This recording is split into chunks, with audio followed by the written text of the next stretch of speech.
Biblical Hebrew 2, Chapter 35, Hitpael, weak verbs. So we've got a few categories of Hitpael weak verbs here in our chapter introduced to us. First of all, the geminate forms, and again here at the top we have the strong forms for comparison, and the geminate forms here at the bottom. And our example verb here is palal, to pray, and that one has two lameds there after the pay in the root. So this is a geminate form with two similar letters next to each other. If you compare these charts top and bottom, you'll notice that there are actually no differences here. Hitpael, yitpalel, hitpalel, hitpalel, hitpalel, mitpalel. All of these are the same forms across the board with the strong forms as well, so not many changes occur. There are, however, a few occasions where the dagesh in R2 is lost from that lamed in some of the hitpalel forms, but you'll still have that hit prefix, you'll still have the patach under the R1 to help you identify these as hitpalel forms. So not a whole lot of changes occur. That dagesh only is lost in the R2, as you can see in the chart from page 394. A few of those forms have lost that dagesh. Then the third hey, weak forms of the hitpalel. Again, the strong form here at the top, the weak form at the bottom for comparison. And the main thing that happens here is at the end, when that third hey is added, it causes a couple of vowel changes. You're still going to have the hit prefix, you're still going to have the patah under R1, you're still going to have the dagesh in R2, but that third hey only causes some differences in vowels at the end. For example, with the perfect, instead of hitkatel, we have hitgala, so you get that kametz hey there. In the imperfect, instead of yitkatel, we have yitgale, with the segol instead of the strong form tsere that we have. The imperative, however, maintains the tsere that we have in the strong form as well. The infinitive construct, and we've seen this with some other verb forms as well, of third hey, it takes the ot ending here for the infinitive construct. So instead of hitkatel, we have hitgalot. So that hey, the feminine hey there, becomes a holembav and tav ending for the infinitive construct. And then the infinitive absolute is omitted from third hey. There's no occurrences of that in the Hebrew Bible.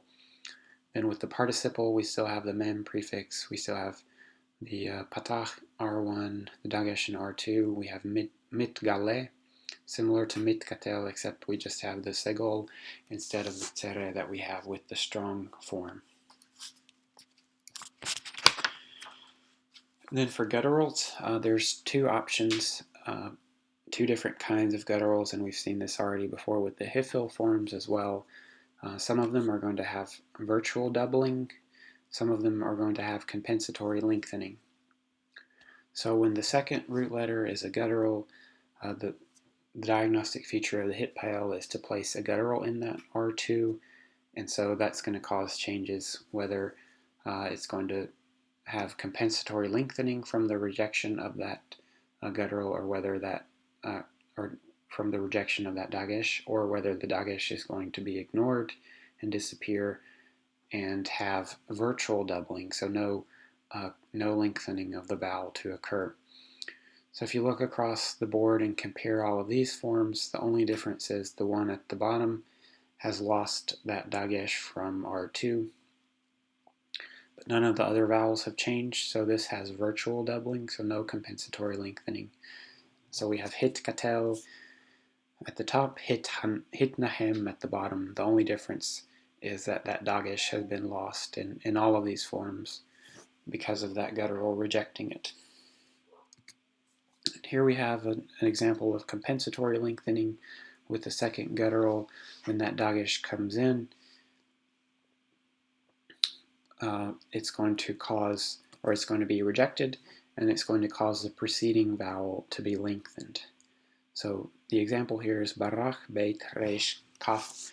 That reish there functions like a guttural and rejects the dagesh, and we're going to have less compensatory lengthening in that A-class vowel that comes before it.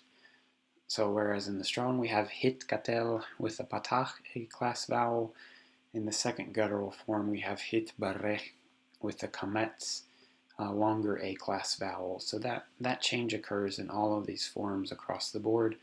Hitpael, Hitpael, Hitpael, and then finally mitpael as the participle.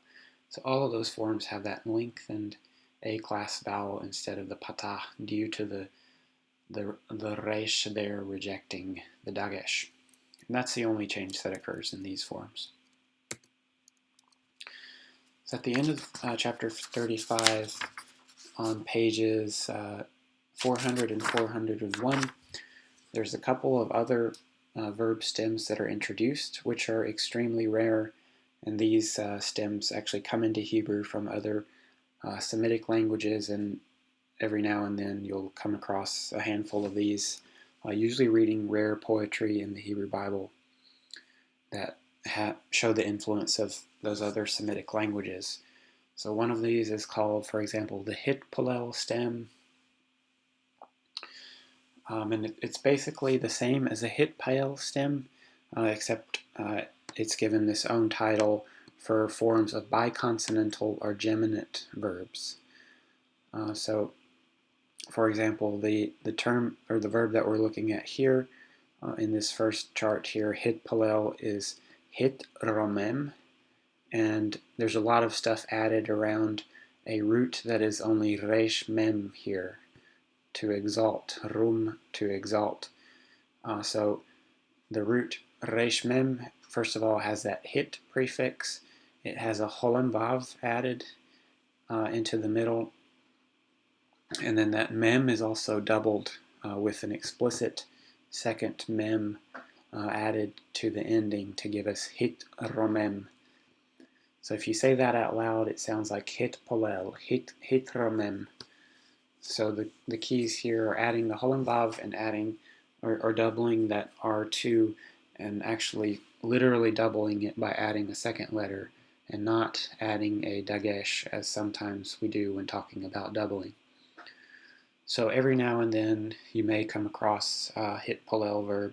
There may be 10 or 12 of them in the entire Bible. And then the second one is also very rare, a rare form, but it occurs very frequently because it's a specific word that talks about or that expresses the concept of worship. And so this occurs very frequently in the Psalms. The root here is chet, vav, he, chava, but the form that you're going to see that in actually is going to be in this form of hishtfel verbs.